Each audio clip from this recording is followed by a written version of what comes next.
وَلَقَدْ يَسَّرْنَا الْقُرْآنَ لِلذِّكْرِ فَهَلْ مِن مُّدَّكِرٍ۔ اعوذ باللہ من الشیطان الرجیم، بسم اللہ الرحمن الرحیم، نحمدہ ونصلی علی رسولہ الکریم وعلی اہل بیتہ الطیبین الطاہرین۔ السلام علیکم ناظرین محترم، آسان احکام کے ساتھ آپ کی خدمت میں حاضر ہوں۔ تقلید کے موضوع پر ہم نے 5 قسطوں میں تقلید کے مختلف مسائل کو بیان کرنے کے بعد ایک اہم موضوع اور ایک اہم سوال جو اکثر مومنین کرام کی طرف سے پیش آتا ہے اور اس کا حل بھی بتایا جاتا ہے، لیکن اس کے باوجود ہم اس موضوع کو دوبارہ سے حل کرنے کی کوشش کرتے ہیں اور روایت کی روشنی میں اس کو واضح طور پہ بیان کرنے کی کوشش کرتے ہیں، اور وہ سوال ہے ایک ہی مجتہد کی تقلید کیوں؟ اور اس کا جواب جو ہے ہم امام صادق علیہ السلام کی ایک روایت سے اس کا حل بتانے والے ہیں۔ اس روایت کو علماء نے مقبولہ عمر ابن حنظلہ ایک صحابی تھے امام صادق علیہ السلام کے، انہوں نے ایک روایت نقل کی ہے، اور اس روایت کو مقبولہ اس وجہ سے کہا گیا ہے کیونکہ عمر ابن حنظلہ کا رجال کی کتابوں میں جو قدیمی کتب ہیں اس میں کوئی ذکر نہیں ہے، نہ اس کی تعریف ہے نہ اس کی کوئی مذمت ہے۔ لیکن پھر کیوں اس کی روایت کو علماء نے لیا ہے؟ اس پر 3-4 جو ہے دلائل ہیں۔ پہلا یہ کہ یہ روایت جو ہے چاروں جو ہمارے معتبر کتب ہیں، کتب اربعہ، یعنی شیخ کلینی کی کافی اور اسی طرح شیخ صدوق کی جو ہے من لا یحضرہ الفقیہ، اور شیخ طوسی کی دونوں کتابیں الاستبصار و تہذیب، ان میں یہ روایت آئی ہے، اور اسی طرح شہید ثانی نے اس روایت کو اخذ کیا ہے اور بہت سے بزرگان نے اس روایت کو اخذ کیا ہے۔ کس دلیل کی بنا پر؟ کیونکہ ایک تو یہ قدیم کتب جو ہیں ہمارے کتب اربعہ اس میں ذکر ہوئی ہے یہ روایت، اور دوسرا یہ کہ اس روایت کے سلسلہ سند میں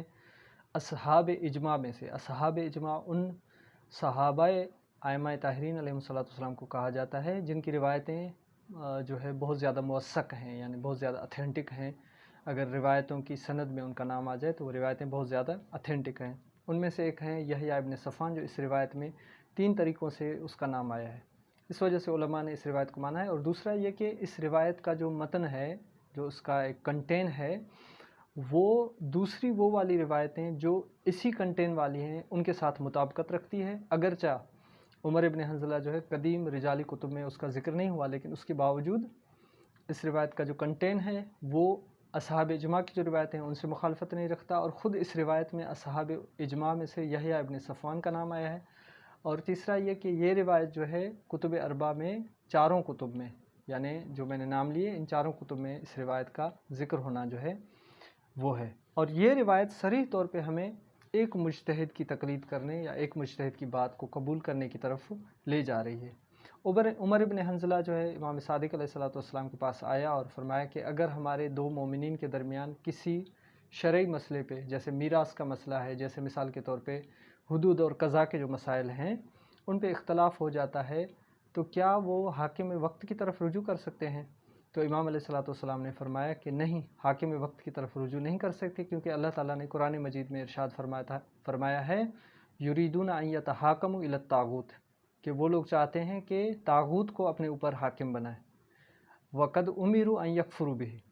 کہ اللہ تعالیٰ فرماتا ہے کہ ہم ان کو جو ہے امر کیا گیا ہے کہ وہ طاغوت کا انکار کریں، طاغوت کا کفر کریں، لیکن وہ طاغوت کی طرف پھر بھی رجوع کرتے ہیں۔ تو اس آیت کی بنا پر جو ہے ہمارے مومنین کو نہیں چاہیے کہ وہ طاغوت کی طرف رجوع کریں اور ان سے اپنے مسئلے حل کروائیں۔ تو پھر عمر ابن حنظلہ جو ہے وہ امام سے استفسار فرماتے ہوئے پوچھتا ہے کہ مولا پھر وہ کہاں جائیں؟ تو امام نے فرمایا جو ہماری روایات کو نقل کرتے ہیں، ان کے متن کو سمجھتے ہیں اور ان میں صاحب نظر ہیں، یعنی فقط روایت پڑھنے کی حد تک نہیں ہے، نقل کرنے کی حد تک نہیں ہے، روایات کو سمجھنا، اس پہ اپنا نظریہ دینا، اس طرح کے جو اشخاص ہیں ان کی طرف رجوع کریں جو ہمارے علماء ہیں، کیونکہ میں نے ان لوگوں کو جو روایتیں اس طریقے سے نقل کرتے ہیں ان کو آپ کے اوپر حاکم بنایا ہے۔ بس جو بھی ان کی بات کو رد کرے جیسے انہوں نے مجھے رد کیا، اور جو مجھے رد کرے گا اس نے جیسے خدا کے حکم کو رد کیا، اور جو خدا کے حکم کو رد کرتا ہے اس نے جیسے کہ شرک کیا، اللہ تعالیٰ کی ذات کے ساتھ شرک کیا، یعنی اتنے الفاظ جو ہیں مہم ہیں اس روایت کے۔ اب روایت کیونکہ مجھے یاد نہیں ہے زبانی، تو میں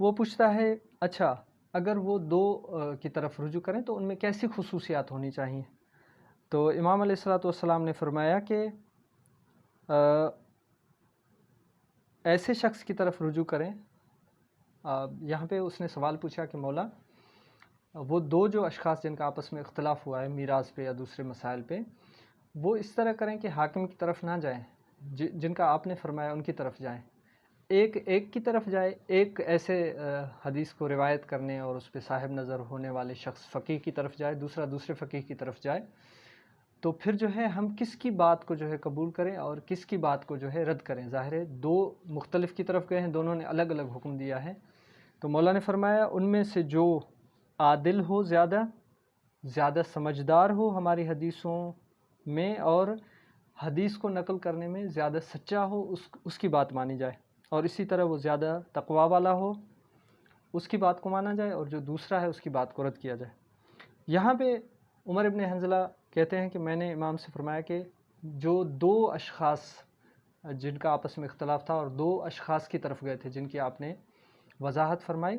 تو وہاں پہ جو ہے دونوں اسی جو ہے خصوصیات کے حامل ہیں، یعنی دونوں عادل تر ہیں، دونوں باتقوا تر ہیں، دونوں حدیث کو سمجھنے میں ماہر تر ہیں، سچے بھی ہیں اور عادل بھی ہیں. تو امام علیہ الصلوۃ والسلام نے یہاں پہ فرمایا کہ وہ والی حدیث یا وہ والا حکم جو ہمارے شیعہ کے نزدیک زیادہ جو ہے قبول کیا جاتا ہے اس کو لے لیا جائے، اس کے حکم کو لے لیا جائے. یعنی جس نے ایک روایت سے ایک حکم بتایا، وہ روایت والا جو حکم ہے زیادہ شیعہ تر جو ہے اسی روایت کو قبول کرتے ہیں، اور دوسرے جو ہے دوسری روایت کو کم قبول کرتے ہیں. تو جو زیادہ کو قبول کرتے ہیں اس روایت کی روشنی میں جس نے حکم لگایا اس کو قبول کیا جائے، دوسرے کو رد کیا جائے. اس کے بعد جو ہے اس نے پھر سوال کیا کہ مولا جو ہے وہ جو دو روایتیں نقل کی ہیں، جنہوں نے دو مختلف روایتوں سے حکم دیا ہے، دونوں آپ کی ہی روایتیں ہیں اور دونوں شیعہ جو ہیں اکثریت سے دونوں کو قبول کرتے ہیں. تو امام علیہ الصلوۃ والسلام نے فرمایا کہ یہاں پر جو ہے جس کا حکم واضح تر ہے اس کے حکم کو قبول کیا جائے، اور جس کا حکم تھوڑا مجہول تر ہے یعنی تھوڑا مبہم ہے، تھوڑا ڈھکا چھپا ہے، اس کو رد کیا جائے. کیونکہ پیغمبر اسلام سے روایت ہے، یہاں پہ مولا نے پیغمبر اسلام کی طرف جو ہے نسبت دیتے ہوئے فرمایا کہ پیغمبر سے ایک روایت ہے کہ احکام جو ہے یا تو بالکل واضح اور حق پر مبنی ہے یا بالکل باطل ہیں، یا ان دونوں کے بیچ میں ہیں جو شبہ ناک ہیں، یعنی زیادہ واضح اور روشن نہیں ہیں. تو آپ واضح جو احکام ہیں حلال کے ان کو اخذ کریں، جو واضح احکام حرام کے ان کو ترک کریں، لیکن جو ان کے بیچ میں شبہ انسان کے اس میں ڈال سکتے ہیں ان سے بھی پرہیز کریں، کیونکہ شبہے سے پرہیز کرنا جو انسان کو گمراہی سے دور کرتا ہے. اچھا، یہاں تک جب یہ ان کی امام علیہ الصلوۃ والسلام کی اور عمر ابن حنظلہ کی جو ہے گفتگو پہنچی، تو پھر یہاں پر عمر ابن حنظلہ نے کہا کہ دونوں کی جو روایتوں کے ماتحت جو حکم ہے دونوں کا واضح تر ہے، تو پھر کیا کیا جائے؟ تو مولا نے فرمایا یہاں پہ جس کا حکم قرآن اور سنت اور دشمن کی جو ہے مخالفت میں ہے اس کا لیا جائے، اور جس کا حکم قرآن و سنت سے تھوڑا ایک طرف اور دشمن جو ہے ہمارے ان کے نزدیک تر ہے اس کو رد کیا جائے. پھر یہاں پہ اس نے فرمایا قربان ہو جاؤں آپ پہ، اگر دونوں کا حکم جو ہے کتاب خدا اور سنت کے ساتھ جو ہے موافقت رکھتا ہے، یعنی ان کے ساتھ جو ہے قسم کا برابری رکھتا ہے، اور ساتھ ساتھ جو ہے آپ کے جو دشمن ہیں ان کی مخالفت میں ہے، تو ان میں سے جو ہے کس کا حکم لیا جائے؟ تو امام نے فرمایا کہ جو حاکم وقت ہے نا، طاغوت والا، وہ جو طاغوت والا حاکم وقت ہے، جو حکم اس کو راضی کرنے کا سبب بنے یا اس کی رضائیت کا سبب بنے اس کو ترک کیا جائے، اور جو حکم جو ہے اس کو ناراض کرنے کا سبب بنے وہ لے لیا جائے. اور پھر اس کے بعد جو ہے امام نے فرمایا کہ اگر ایسی روایتیں جو ہمارے دشمنوں کے بالکل قریب ہوں دونوں روایتیں، تو اس وقت پھر کیا کیا جائے؟ تو امام علیہ الصلوۃ والسلام نے وہاں پر وضاحت دیتے ہوئے فرمایا کہ جب معاملہ اس حد تک پہنچ جائے کہ اب کہیں سے جو ہے تشخیص نہیں ہو رہی حکم کی، تو پھر یہ معاملہ جو ہے آپ معصوم کے اوپر چھوڑ دیں کہ وہ آپ کے درمیان میں حاضر ہو اور آپ کے مسئلے کو حل کرے. ورنہ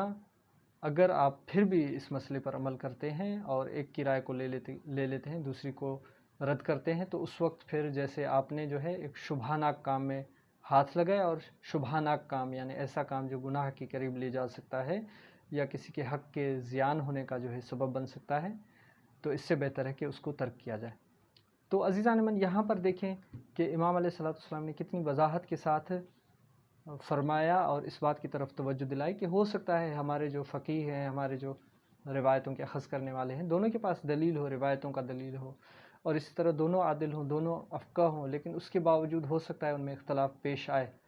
اور یہ جو لوگ مثال کے طور پہ کہتے ہیں کہ بھئی ان کے فتاویٰ میں اختلاف کیوں ہے، کیوں اس طرح اختلاف رکھتے ہیں فتاویٰ سے، خود امام جو ہیں اس بات کو جو ہے وہ کر رہے ہیں، بیان کر رہے ہیں کہ ہماری حدیثوں میں ہو سکتا ہے اختلاف ہے، کچھ زمینی وجوہات کی بنا پر، کچھ حالات کی بنا پر ہو سکتا ہے کہ حکم جو ہے ہم سے صادر ہو چکا ہو، لیکن ہو سکتا ہے وہ ہمارا حکم ہونے کے باوجود اس سے دوسرا حکم جو ہے وہ زیادہ طاقتور ہو اور زیادہ جو ہے آپ کے قریب تر ہو۔ تو لہٰذا جو ہے اگر آپ جو ہے توجہ کے ساتھ اس روایت کے متن کو، کہ بزرگان نے اس کو قبول کیا ہے، مقبول ہے، عمر ابن حنظلہ اس کا نام رکھا ہے، اس کو پڑھیں گے تو آپ کو جواب مل جائے گا کہ دو اگر مجتہد ہیں، دو سے زیادہ ہیں، ان میں سے ایک کا انتخاب کرنا ہے، اور وہ امام نے فرمایا کہ آپ نے ایک کو چننا ہے، دوسرے کو رد کرنا ہے، اور خصوصیات بھی بتائے ہیں۔ تو ان خصوصیات کی طرف توجہ کرتے ہوئے ایک ہی مجتہد کی تقلید کرنی ہے، دو کی نہیں، کیونکہ امام نے بھی ایک کا ہی جو ہے حکم ماننے کا حکم فرمایا ہے اور ہم نے اس پر عمل کرنا ہے۔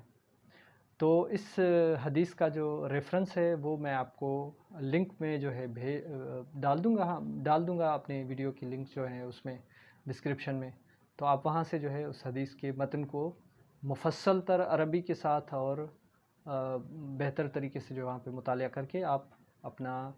مسئلہ جو ہے خود بھی حل کر سکتے ہیں۔ والسلام علیکم ورحمۃ اللہ وبرکاتہ۔